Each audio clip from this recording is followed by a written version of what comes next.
Well, once again, good morning, Key City Church. So good to be together with you guys this morning as we continue in our big conversation where we're talking about this thing called formation, which we've been talking about since the start of January. And this is such a big thing because it's how we look at two different things. And one of those things being the question that we all tend to ask or have on our minds as we walk through life, which is, how is it or where is it that we find the happiness, the peace, the fulfillment, the joy that we all long for? Where do we find that which gives us the satisfaction that we all hunger and thirst for, to experience life the way that we feel like we deep down are meant to experience life, to engage in life the way that we deep down want to engage in life as the fathers, husbands, mothers, siblings, neighbors, to be the people that we want to be in our lives. Like, what is the process for that? So that is the one side of it. And the other side of it is this recognition that there is this work that God is doing in the universe. God is doing a work in the universe of integration, of bringing all things together in alignment with His principles of love. His principles of love, which consist of individuated collaboration, of many different parts working together collaboratively to create something bigger and more beautiful than just the sum of all those parts. That's the principle of love, is how we all, as individuated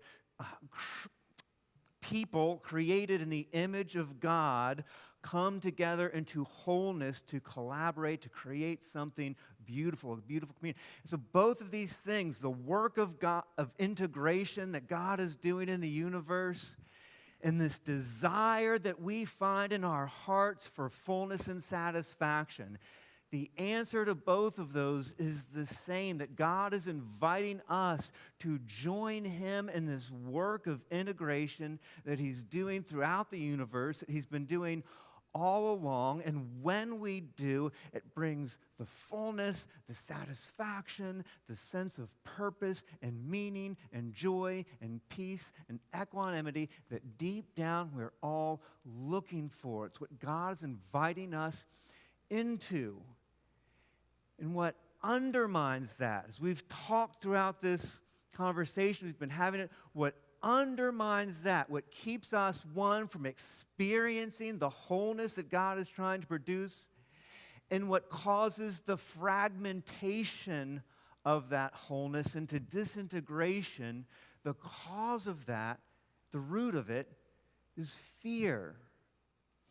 Fear because we aren't sure, or we don't know, or it hasn't been fully shown to us that behind everything is a being that is completely good, completely trustworthy, completely benevolent, that would allow us to freely engage in the process of individuated collaboration, right?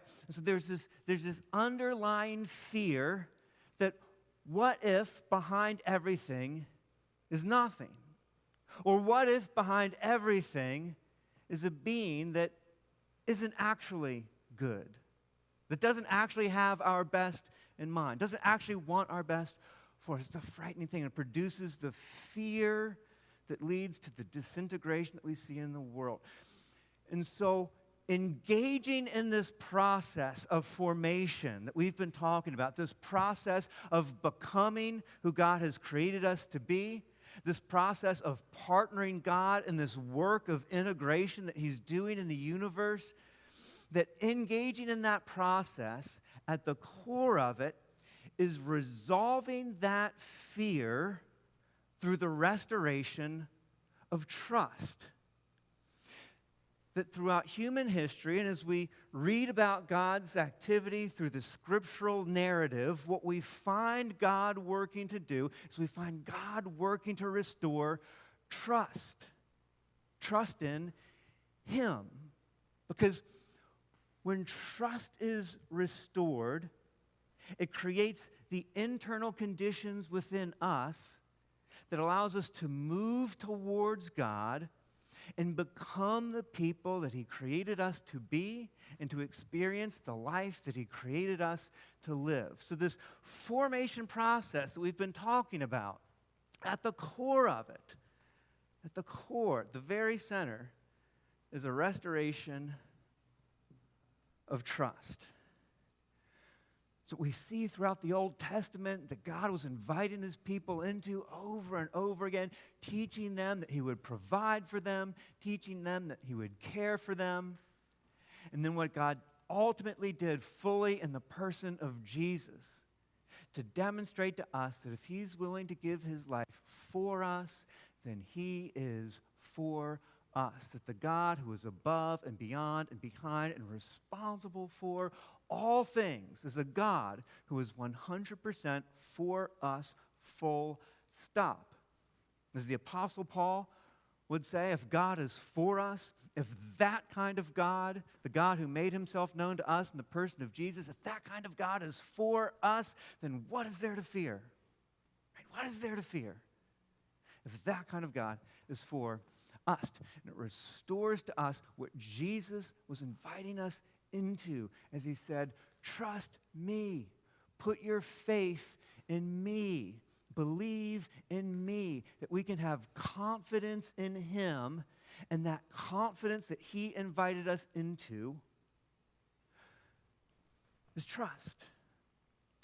And it resolves the fear that leads to disintegration between us and God, disintegration between us and each other, disintegration within ourselves, disintegration between us and creation, and resolving fear and reestablishing that existential trust in our Creator creates the internal conditions, like we've talked about over and over again. It's like getting the pH balance right in soil, that when you do, the seed that you've planted just grows. It's just what it does. Because in each of you is planted the image of God. And when the internal conditions are just right, which are established through trust, then that seed does what it just naturally does. It grows.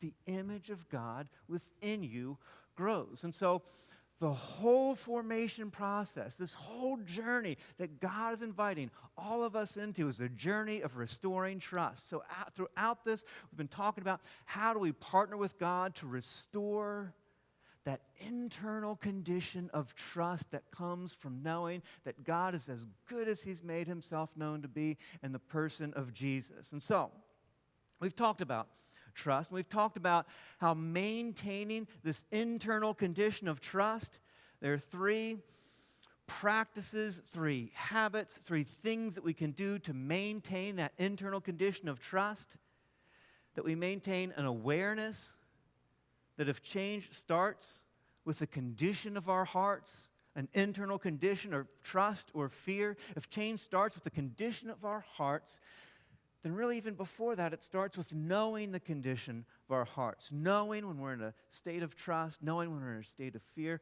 awareness, living with an internal posture of acceptance or an internal posture of hospitality, and just welcoming ourselves as we are, which is the internalization of the grace of God, welcoming others just as they are, which is the giving of the grace that God has given us, welcoming our circumstances as they show up, because we recognize that in all things God works for the good of those who love Him, who've been called according to His purpose, and with an internal posture of curiosity and growth, recognizing that all of our circumstances,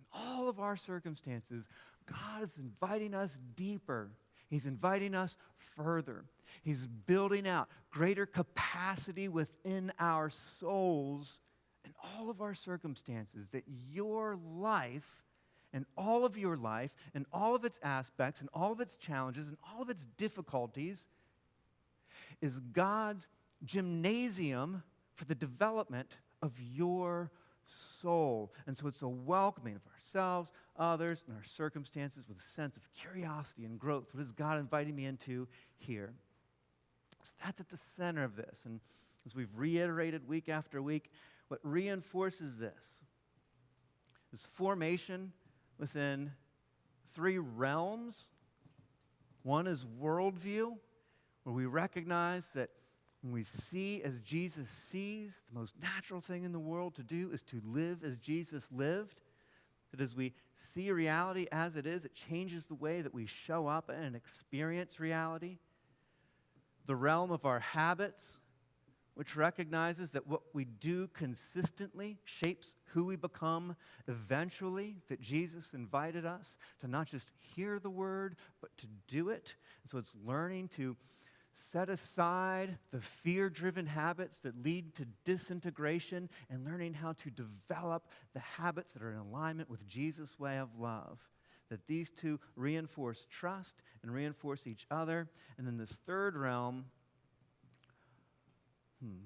I sure can spell this to answer your question. This third realm of relationships, learning how to live in relationship with God, learning how to live in relationship with others, learning how to live in relationship even with ourselves, which sounds like a strange thing, but we find that throughout Scripture, the idea of teaching ourselves, of thinking of ourselves, of regarding ourselves. There's a continual recognition that we have a relationship to ourselves, and learning how to have those relationships within ourselves reinforces trust.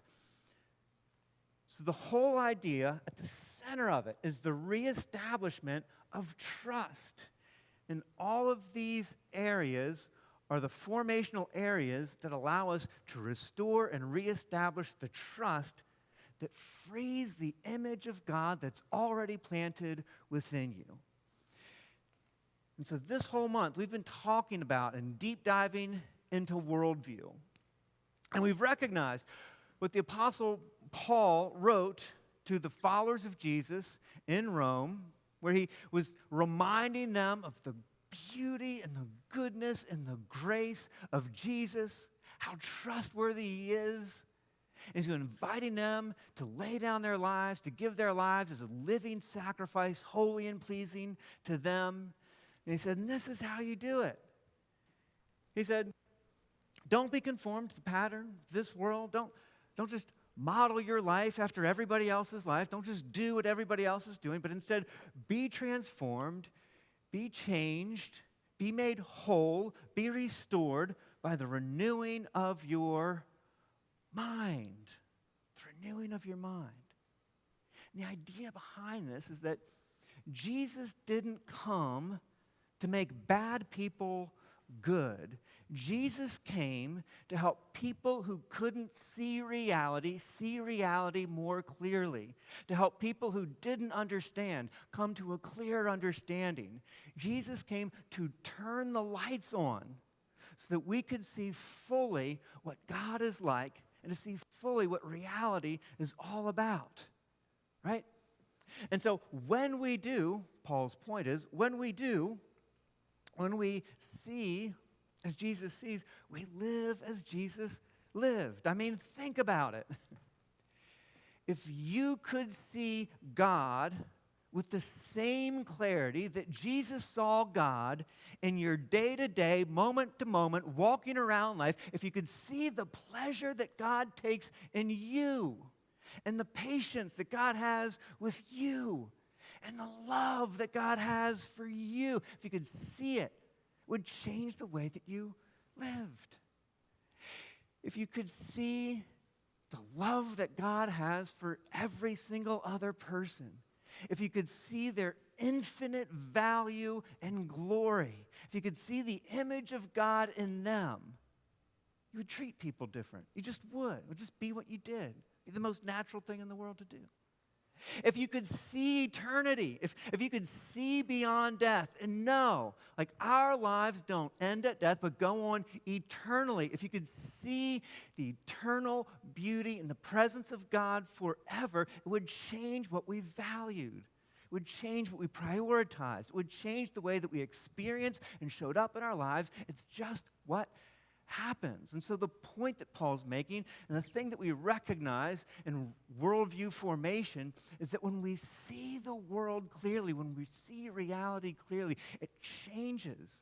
It just does. It changes the way that we experience, the way that we show up in our lives. When we see as Jesus saw, we live as Jesus lived. So we've been talking about is how do we bring our worldview into it? How do we form our worldview? How do we see reality the way that it is?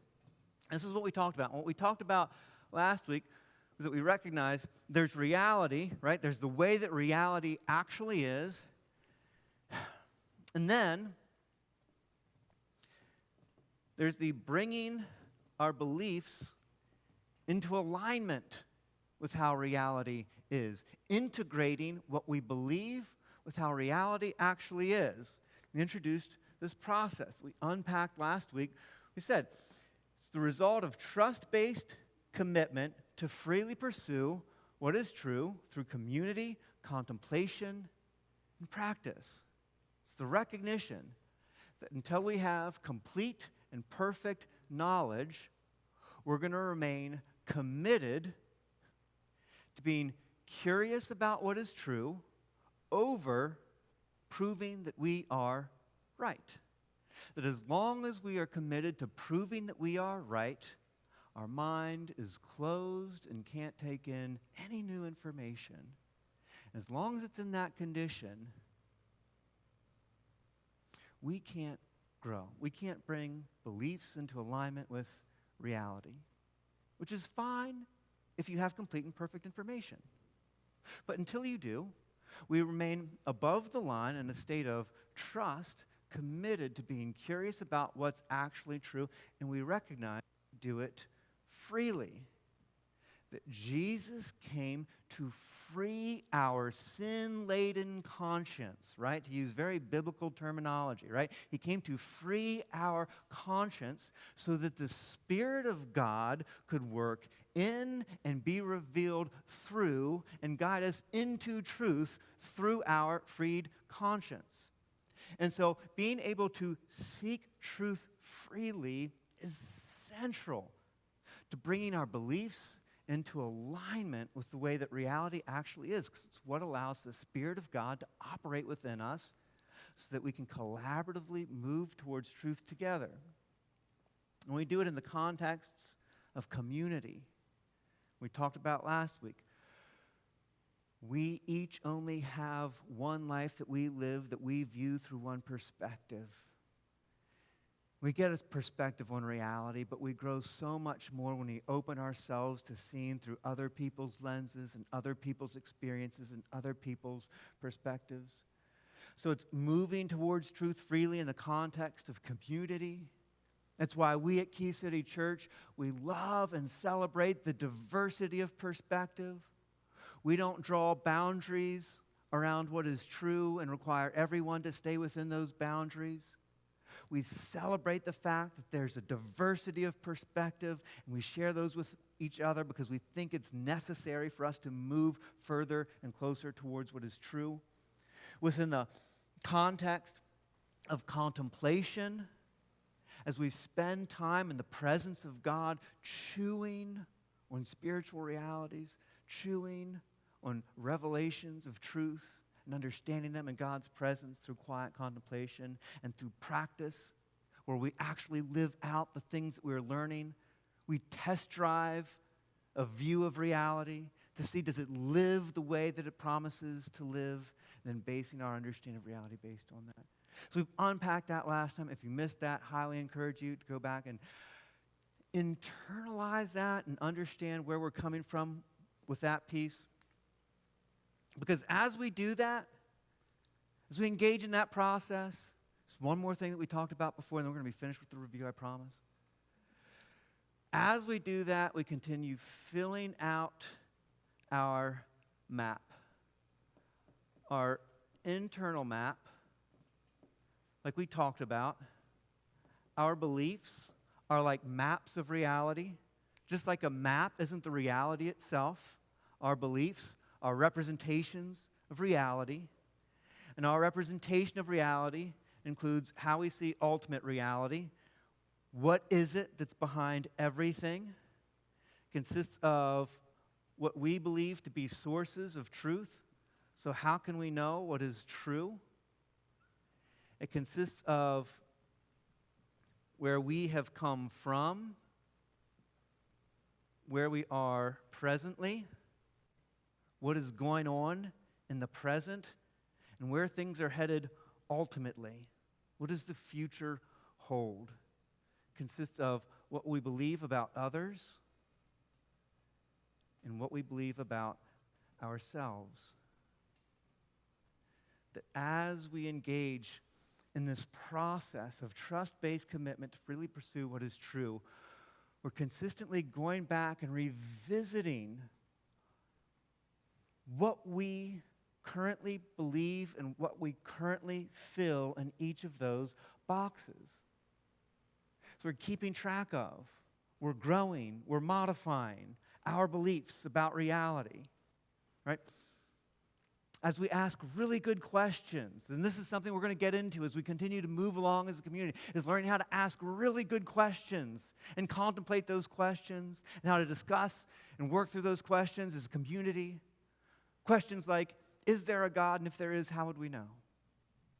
And if there is a God, what can we know about what that God is like? And based on what that God is like, what can we conclude about what that God would ultimately do? What would that God want? And based on what that God would want, asking ourselves questions like, and how would God accomplish that? As we chew through those questions as a community, as we chew through those questions independently in the presence of God, we continue to form this map. And God continually forms it and conforms it to the way that reality actually is. So, bringing beliefs into alignment with reality. And we have this expectation.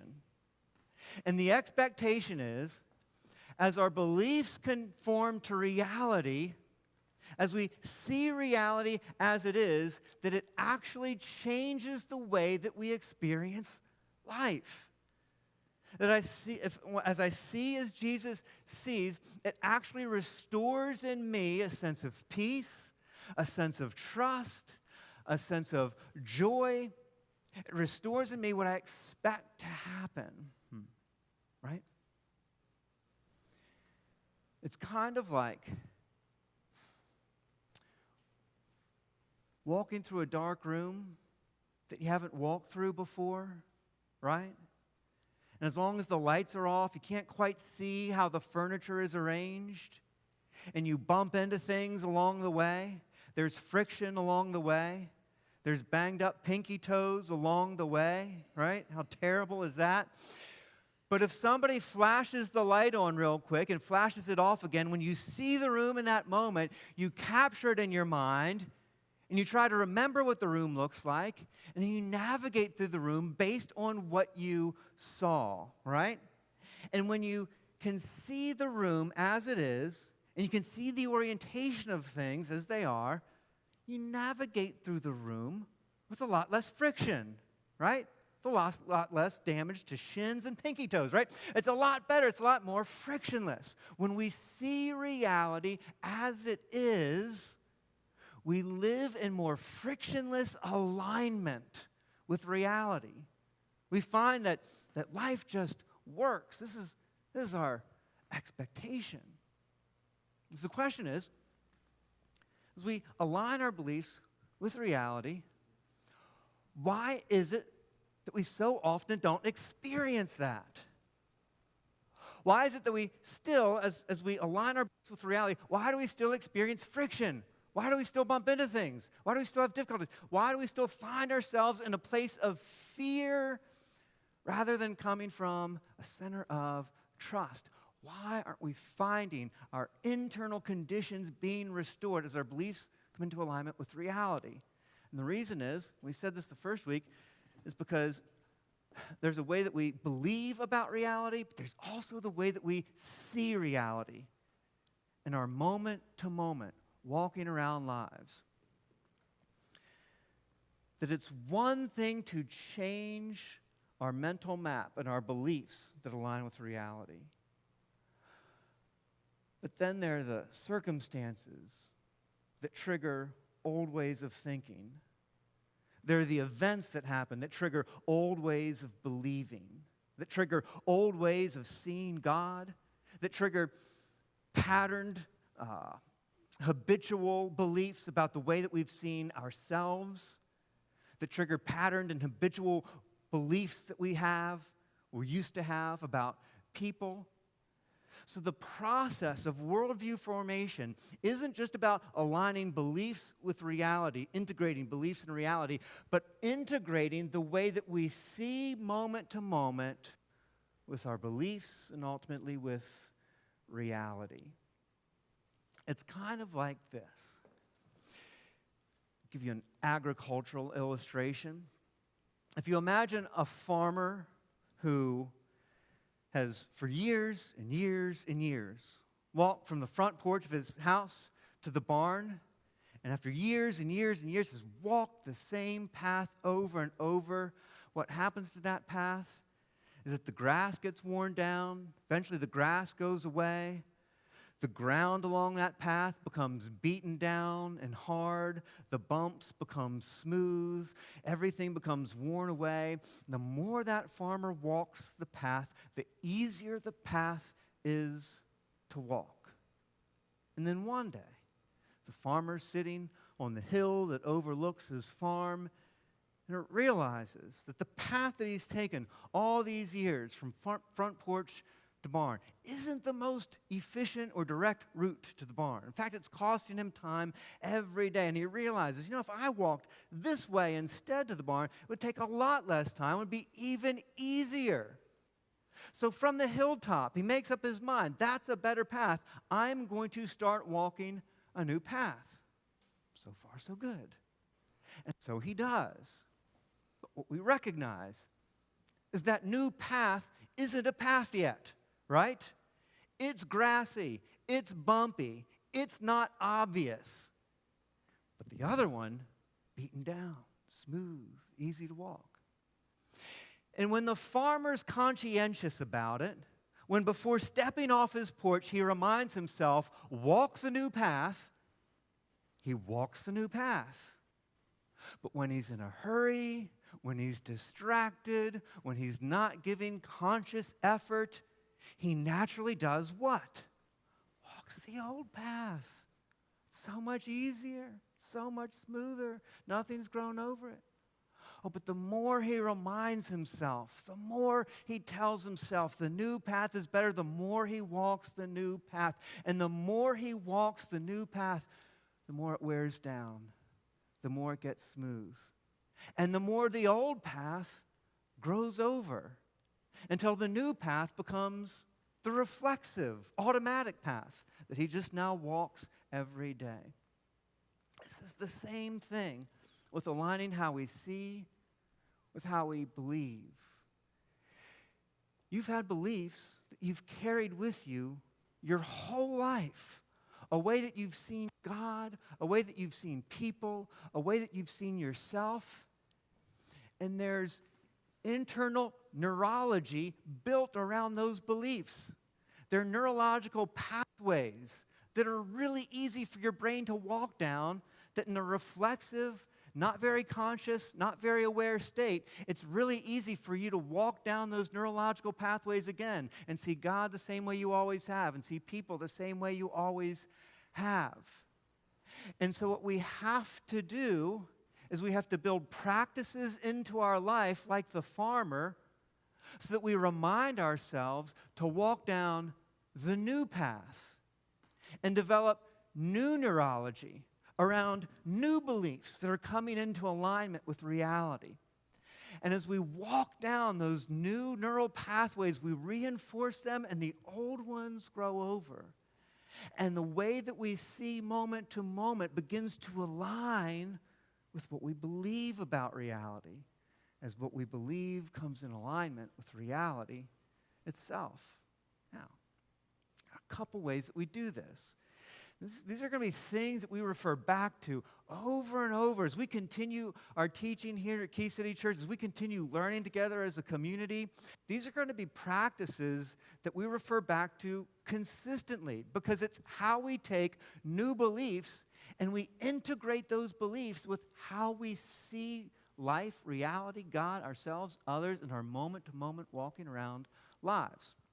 And the first one, you guys most likely are very familiar with this. It's what we tend to learn about in most churches that we go to are the ways that we proactively or offensively develop and reinforce those neural pathways, reinforce those ways of seeing to align it with how we believe.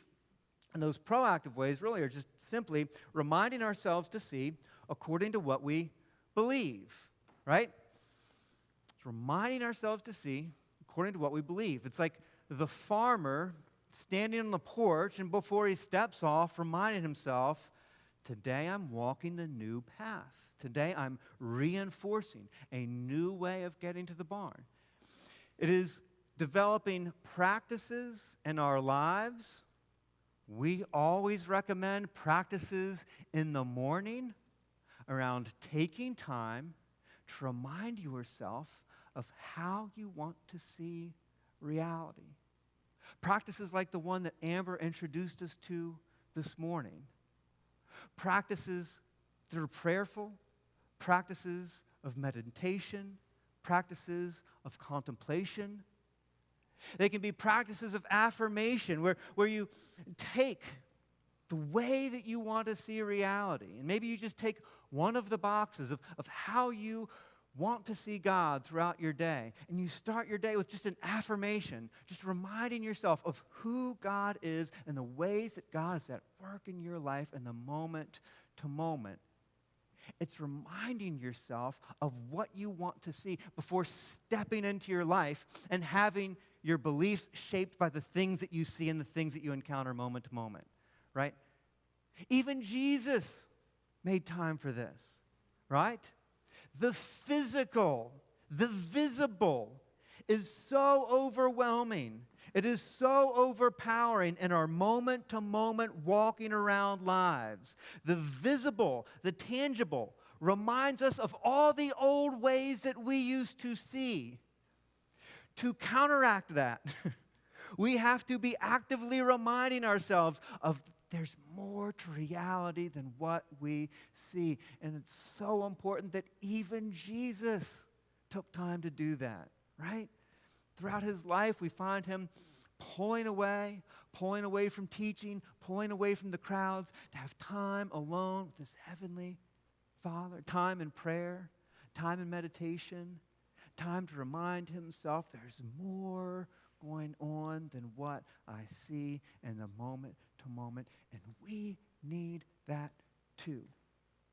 It primes your brain to see the world through a different lens than we tend to see in our walking around day-to-day lives. Reminds us of what's actually true about life and reality. So we encourage developing habits. How do we form worldview? Develop them with habits. Everything changes with habits. We'll get to habits next month. We're going to talk all about habits. It's going to be great. We change worldview through habits, and one of those habits is just building, we encourage, a morning practice. 5 to 10 minutes, the least. It's not that hard to get up 5 to 10 minutes. Just 5 to 10 minutes earlier than you usually get up. Just 5 to 10 minutes just to remind yourself what's true about life before you step into it, to remind yourself of what's true about God, to remind yourself of what's true about you before you pick up your phone and start scrolling and start to have all those old beliefs, all those old pathways that we want to start letting grow over before we start having all those old pathways triggered and reinforced to remind ourselves of what is true about life. So, Those are proactive habits. Lots of ways to pray, lots of ways to meditate. Thanks to Amber for introducing us to one this morning. As we continue to go on as a community, we'll continue to introduce all of you to new practices. There's another way to reinforce the new paths that we want to build, new ways of seeing life and reality in the moment-to-moment walking around. And it's reactively or defensively. And this is the catching ourselves when we're thinking along those old habitual paths of thinking. This is when below the line we think, tracing it to what we think. Okay, so we're going to switch metaphors here from an agricultural metaphor to a nautical metaphor. All right, so little brain switch there. We're going to think of this line between trust and fear. And our expectation is that we see life more clearly. We find ourselves in an internal state of trust. We think of ourselves as a little ship sailing along the line, staying above the line in a state of trust, right? But recognizing from time to time our little ship is going to sink to a state of fear, right? A lot more often than maybe we'd care to admit, right? But we find ourselves sinking into a state of fear. And what does the ship do when it's sinking? It sends off a flare, right? Sends off a flare to let somebody know, like, something isn't right here. And the purpose of a flare is not to look at the flare and say, oh, somebody must be in trouble. Look at the flare. The purpose of the flare is to what? Trace it back to where the problem is. When we start to sink from a state of trust into an internal condition of fear, your body sends off flares to alert you to the fact that something's wrong. Physiologically, your body sends off flares, right, to let you know that something is wrong. Your heart rate elevates, right? Your breathing maybe gets a little bit shallow. You feel your fists starting to tense up. You feel your shoulders starting to get tight, right? You have physiological symptoms that alert you to the fact that something's not quite right in my environment. There are emotional flares that go off. You feel yourself getting anxious, maybe a little panicky. Maybe you feel yourself getting a little bit irritable, maybe a little bit frustrated, maybe angry. Right? You feel those emotions showing up in your body. Those are flares that are going off that are alerting you to the fact that something isn't quite right. And our behaviors are flares that are meant to signal us to the fact that internally something isn't quite right. Right? We become a little bit more defensive. Right? We're a little bit more reactive. We find ourselves raising our voice. We find our shoulders pulling back. We find ourselves leaning forward, right? We find all these indicators in our behaviors that are alerting us to the fact that something's wrong. So physiologically, emotionally, behaviorally, there are flares that are meaning to point us to the fact that internally something isn't quite right. Those are flares. And again, just like a flare, the point isn't to look at the flare and say something's wrong, to look at the behavior and say something's wrong, to look at the emotion and say something's wrong, but to trace it back. And more often than not, the flare traces back to a thought. That what's causing that response, what's causing that emotion, what's causing that internal condition of fear isn't the event, isn't the circumstances, isn't the other person. But it's what we think about the event. It's what we think about that circumstance. It's what we think about that other person. That we're interpreting this or understanding this or looking at this through a lens that is causing us to sink into that internal condition of fear. Now, this is more often than not, because obviously there are times when there really are things that we should be afraid of, right? From time to time, there really are things that threaten our well-being or threaten our lives. And in those cases, fear is really good because it gets us ready to fight or flight. But in most of our lives and most of our day-to-day walking around lives, the things that trigger fear are what? Slights, insults, hurt feelings, being excluded, being diminished, feeling overwhelmed, stressful circumstances. They're not real, actual threats.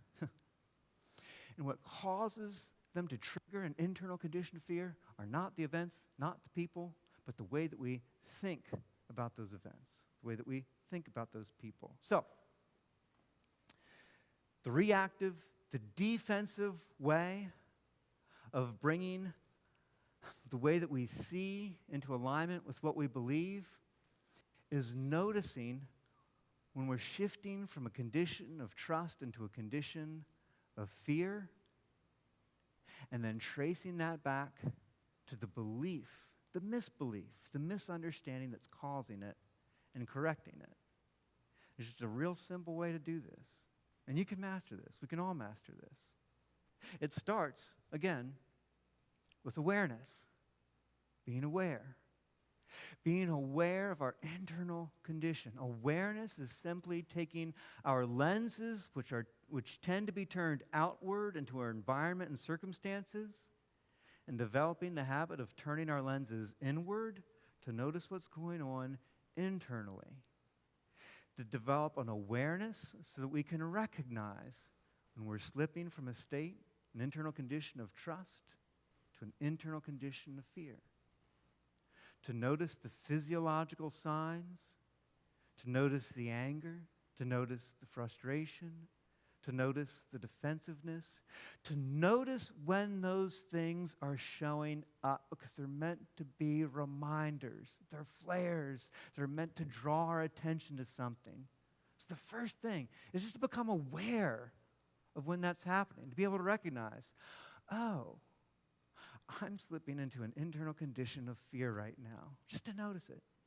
And I'd encourage you, if this is new to you, if this whole idea of becoming aware and emotions and fear and trust and all this, if this is brand new to you, if you could just do one thing, if you just could master one thing in the next month, I'd encourage you to just master awareness. If you master awareness, you'll be so much further ahead of most other people that live reactively to their emotions moment to moment. If you can just develop awareness.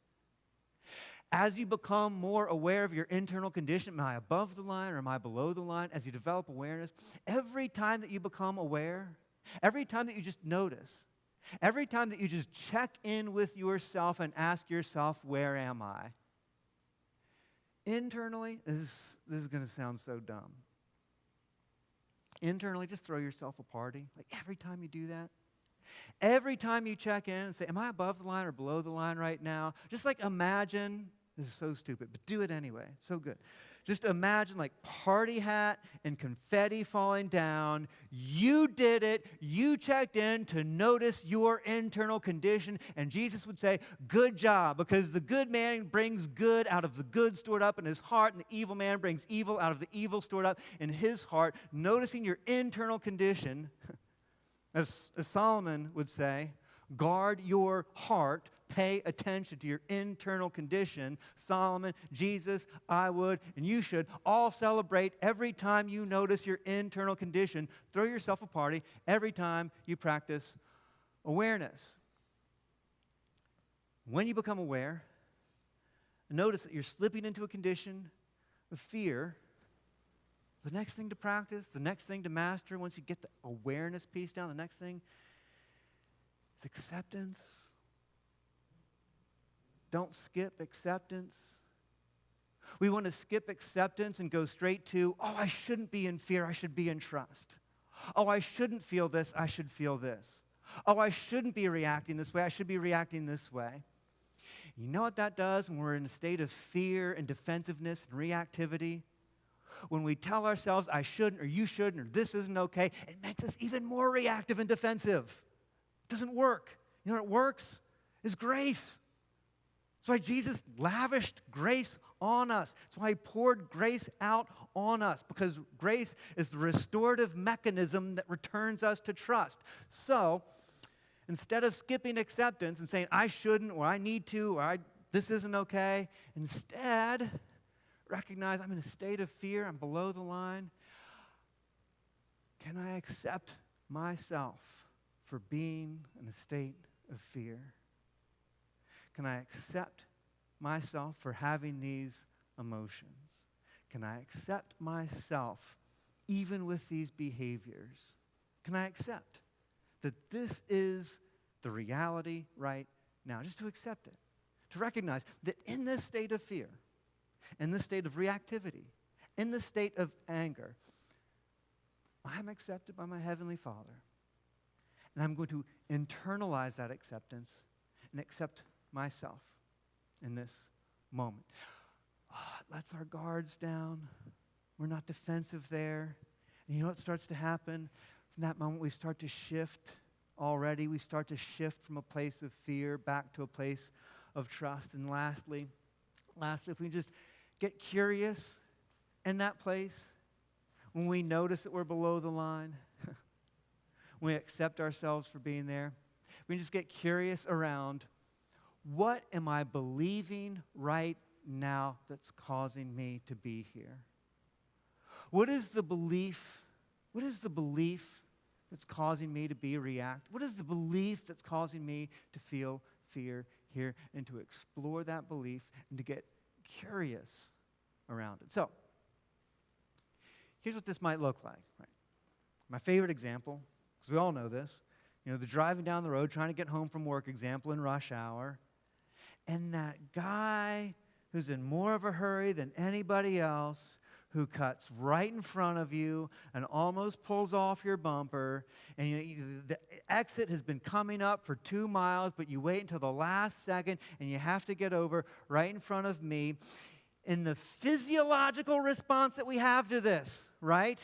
As our hands get tight around the steering wheel, and what does your foot feel in that moment? Foot gets so heavy, right? So we're going to pull right up on his bumper, and we're going to make him feel our anger and frustration. We know this feeling, okay? So how do we apply this? How do we know that the way that we're seeing in this moment isn't lining up with reality? We become aware. This isn't a state of trust. Okay. Where am I right now? I'm below the line, right? I'm reactive right now. Just become aware. Just be able to recognize, like in this moment, I'm not in a state of trust. I'm a little bit below the line. It's awareness. Celebrate that. Good job, me. Recognize where I am, relate to the line. I'm not feeling fine.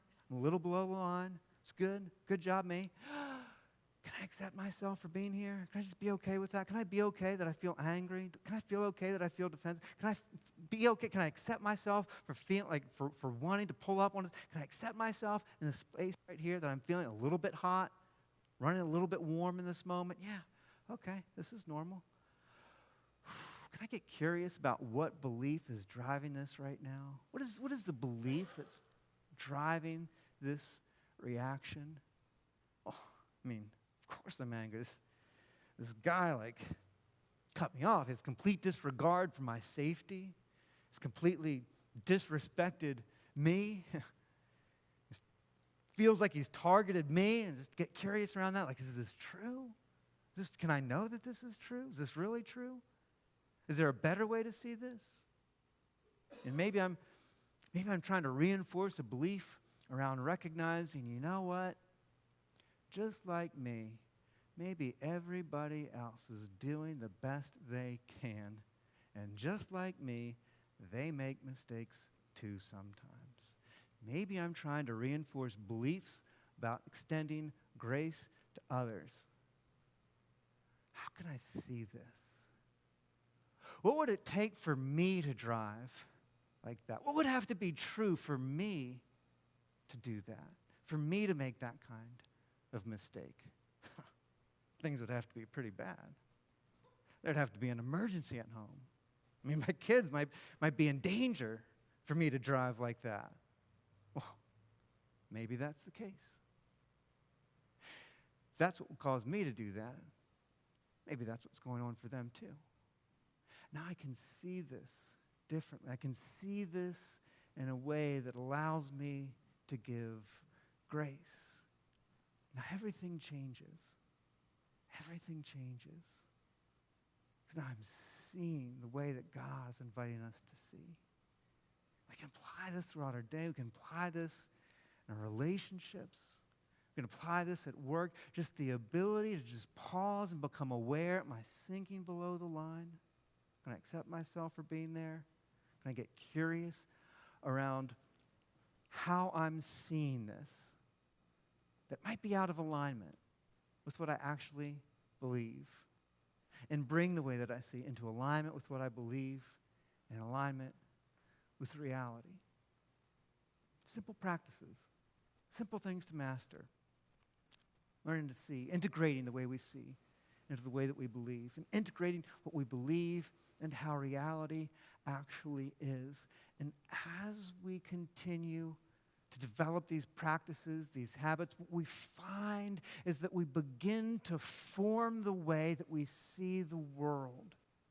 We start to see the world the way that Jesus sees the world.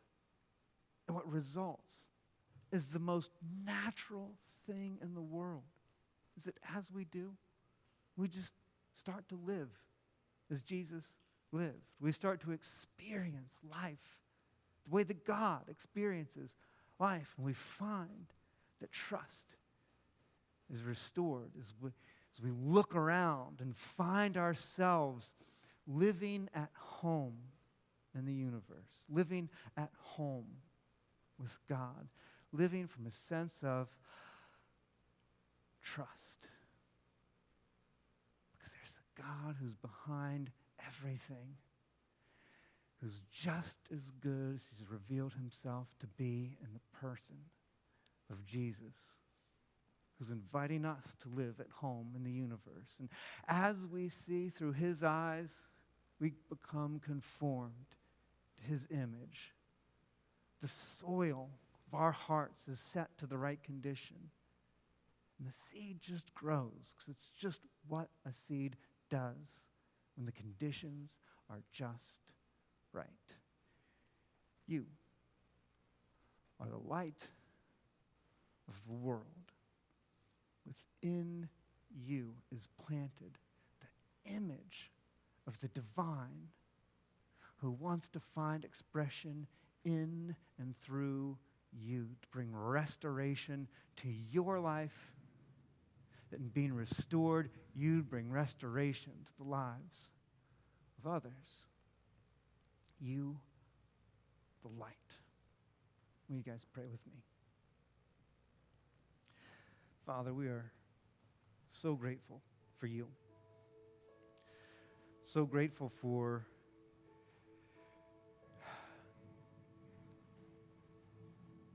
your abundant patience with us as you invite us further and further and further along the path to discover you, to understand life, to see reality as it is, to live in alignment with reality as it is.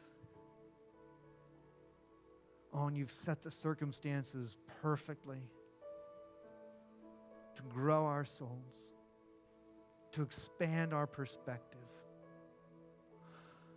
The entire path, all the way to this moment here, you've been at work, growing, shaping, developing, and you continue to walk with us along our journeys. How we invite your Spirit to continue to be at work in us and between us, to help us see you more and more. We love you and we praise you in Jesus' name. Amen.